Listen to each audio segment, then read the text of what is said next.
Whether you prefer the sleek white roundels of the classic era or the dark otherworldly insides of the New Who TARDISes, the interior of Doctor Who's time machine has for over 60 years been a place of amazement and awe-inspiring wonder. Though its exterior has remained pretty much identical since the 23rd of November 1963, the interior of the TARDIS has been overhauled more times than you can say Allons-y, Alonso, and whilst there are so many great ranking videos about the world's most famous time machine, this video is dedicated to the history of the unsung heroes inside Doctor Who's time vortex. My name's Ruby, aka Jodie Jones, that's Petrol the Dalek, and in this video we'll be celebrating the work of some of science fiction's greatest ever set designers. Also, to keep things simple, we'll just be focusing on the various console rooms over the years in this video. First up, we have the OG TARDIS interior, which was used from 1963 all the way up until 1972. This interior was designed by Peter Brachacki, a man who, despite creating such an iconic interior which is still being referenced to this very day, we know next to nothing about. Here's what we do know about how this design came about. Born in Poland in 1926, Peter Brachacki was assigned to director Waris Hussein as designer for Doctor Who's first serial An Unearthly Child, and according to both Hussein and producer Verity Lambert, Brachacki was incredibly unenthusiastic about working on the programme, and allegedly quite rude and patronising to the young Hussein and Lambert. Peter also lamented the minuscule budget he was given and was incredibly late turning in his final design. His original vision for the TARDIS interior was much grander, including roundels on the wall that would pulsate when the ship was in flight, a scanner that would come down from the ceiling as needed, and isomorphic controls moulded to the Doctor's hands. Peter also rather cleverly intended for each section of the console to have hidden microphones inside, so that the crew wouldn't have to rely on boom mics to capture dialogue. Though none of these extra touches came to fruition, the hexagonal console design as well as the time rotor became instantly iconic, and whilst Brachacki only ever officially worked as a designer on this one beginning serial, he is responsible for such a large part of Doctor Who's branding and visual identity. Despite some minor alterations to the console and slight rearrangements to the layout of the room, this interior remained up until the introduction of Jon Pertwee's Third Doctor, where a major shake-up of the programme and the inside of the TARDIS was about to take place. It was the early 70s, and this Doctor was exiled to Earth for much of his run, and there seemingly was no need for a dedicated TARDIS interior set up until the 1971 story The Claws of Axos. This interior was pretty much identical to the 60s one, except we had a new TARDIS console that was designed by Kenneth Sharp, which was pretty much an exact replica of the original with some very minor alterations. A few stories later, however, in The Time Monster, we got the first major update of the TARDIS console room, with this version referred to as the Washing Up Bowl TARDIS, designed by Tim Gleason. The Time Monster was this interior's first and only ever appearance, as producer Barry Letts absolutely hated this design, and was perhaps delighted to learn that after filming it mysteriously was decayed and damaged so much in storage that it couldn't be used in the next series. And thus we found ourselves back in familiar territory for the 10th Anniversary TARDIS in 1973, which was a pretty faithful remake of the original console room. This console room also seems a lot smaller than what we've seen before. Something I didn't realise up until making this video is that we don't actually see the inside of Tom Baker's TARDIS until his second season in the story The Pyramids of Mars. Whilst the interior TARDIS walls remained virtually the same, we now had a completely new console. The first with that now famous whitish grey colour, rather than the greeny tone of the earlier consoles. Then, with the arrival of season 14, came the most radical shake-up of the interior of the entire classic era. Designed by Barry Newbery, this entirely wooden second console room was used for all the TARDIS interior shots for this season, and I for one absolutely love how weird, how random and how quirky this design is. Producer Philip Hinchcliffe was keen to emphasise how vast the TARDIS was inside, and felt that perhaps the old design had just become a little too cliche and overused. I feel like this interior adds so much to the stories it features in, especially when the time TARDIS returns to Gallifrey in The Deadly Assassin, and when Leela enters the TARDIS for the first time, and she thinks she has to use a yo-yo to keep the magic of the time machine working. This brilliant design was sadly incredibly short-lived, as with the arrival of Graham Williams as producer for season 15, it was back to basics for the interior, and we got taken back to a new design very reminiscent of the original TARDIS interior, with a refurbished console. To be honest, I've always thought the roundels of this design, those sort of browny yellowy ones, always just looked a bit 2D and a bit cheap, but we now have the TARDIS columns in the console room, which would remain for the rest of the classic era. This console room reigned supreme for many years, with ever so slight modifications, until we reach the final TARDIS interior of the classic series. This console room, introduced for the show's 20th anniversary, The Five Doctors, in 1983, is so incredibly 80s, and I absolutely love it. Specifically the keypads, the 80s computer monitors and all that stuff, and the crystalline structure in the time rotor on the console is just so over the top and unbelievably bulky, and I think it's just awesome. This console room would serve the Doctor from 1983 right up until the classic series cancellation in 1989. Now, aside from the entirely wooden console room, none of the changes in the classic era were quite as drastic as what was about to come in the near future, beginning with the TARDIS interior of the 1996 TV movie with Paul McGann. Designed by Richard Hewdelin, the TV movie TARDIS is this vast cavernous space that really does feel like someone's grand stately home.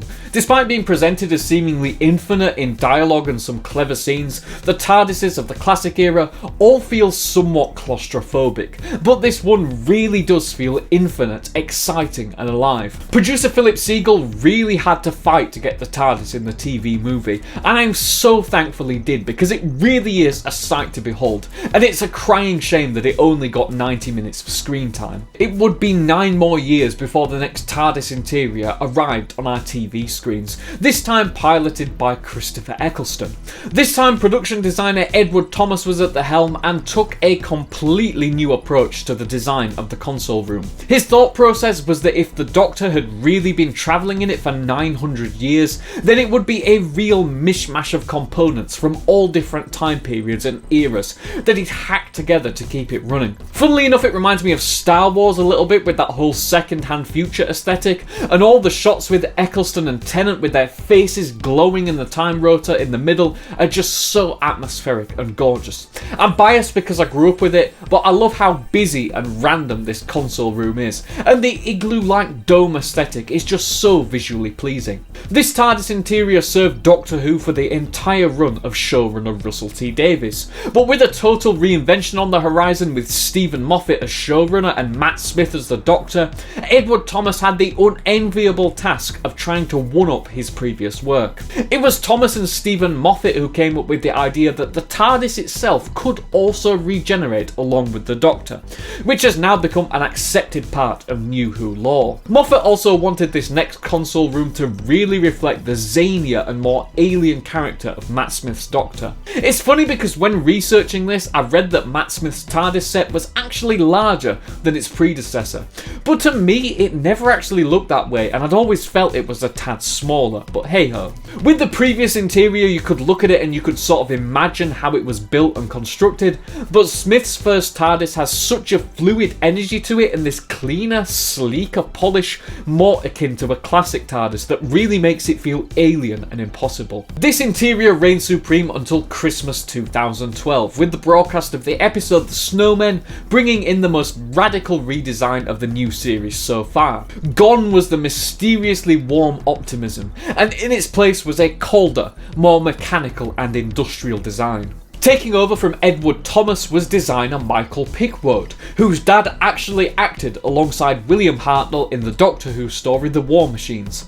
Michael's design choices, aside from reflecting on the Doctor's darker character, were also made for practical reasons. Although Matt Smith's first TARDIS console room with all its multi-layers and grandeur looked visually stunning, it was actually very hard to place cameras in and film around because of its strange shape and design. So Michael was determined to create something that looked incredibly striking, but was also easier to shoot in and around.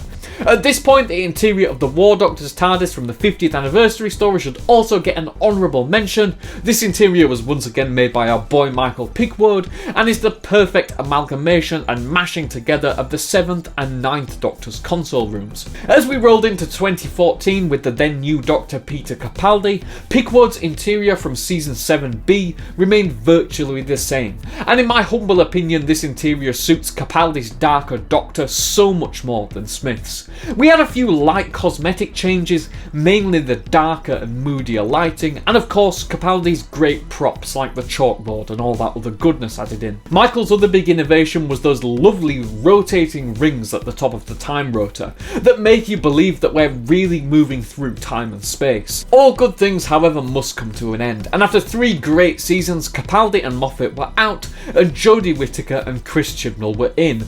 I remember being so excited for this new era of the show, especially as all the different images got released of the new props and the sets, but I don't think any of us were expecting a console room so radically different as the one we got. Designer Arwel Wyn Jones wanted to get away from the colder mechanical feel of his predecessor's work, wishing to make Jodie's console room as hands-on as possible to match her energetic performance. The theme of this TARDIS interior was crystals, specifically the time crystal in the centre which actually powered the TARDIS, making the console room essentially a giant Faraday cage with all the other crystal pillars around the room. I for one love the custard cream dispenser, and for the record I am not a Chibnall hater. His era had some great moments, and this TARDIS design I have so much nostalgia for. So yeah, Chris Chibnall, if you ever want to come on the show for a chat, I'd love to have you. Finally, to round off this video, we have the insane behemoth that is the 60th anniversary and Ncuti Gatwa TARDIS console room. Designed by Phil Simms, the first thing I thought when I saw it was, bloody hell, it's absolutely massive. This interior is like if you put Hartnell's TARDIS and Eccleston's TARDIS in a blender, and was RTD's brilliant nod to the white TARDISes of old. What's funny is that whilst researching this, there's a quote from producer Phil Collinson from when the Star Beast came out, which says that all the roundel lights work independently and can spell out words and cool things like that. And he told the viewers to watch out for this set doing some very cool and very interesting things throughout the series. And you know what? None of these things we ever actually got to see and were ever actually put in the show. Oh well. I loved Ncuti's little addition with the jukebox and all that other stuff, just felt so fun. The ramps in the TARDIS were also a great modernisation. The TARDIS is now accessible for everyone, and that can only be a wonderful thing. At the time of recording, we've just gotten the news that Doctor Who will be back for a Christmas special in 2026, which is why I thought it would be really great to look back on the history of, frankly, my second home. I feel like I belong here, and when I get my first house or narrowboat or whatever I end up doing, I want it to be just like the TARDIS. It's a shame, frankly, that Ncuti's TARDIS was used for so few episodes, and it's likely that following this 2026 special, we'll once again be seeing a new redesign. But we must remind ourselves that change is what Doctor Who thrives upon, and that in a few years we'll have yet another iconic redesign and reimagining of our beloved console room, which will be the hub of many more exciting adventures to come. Did you know any of these wonderful designers before watching this video? And which TARDIS interior was your favourite to look at? Let me know in the comments below. Also, you guys seem to really like my video about lost Doctor Who footage, so a sequel to that will be coming very soon. Also, this channel has a Patreon. If you want to support me to grow the channel even more and make fun videos like this one, then click the link in the description to support me on there. Benefits include getting your name in the credits of all future videos and fun things like that. Thank you so much for watching. Don't forget to click below to subscribe to the official Ncuti Jones YouTube channel.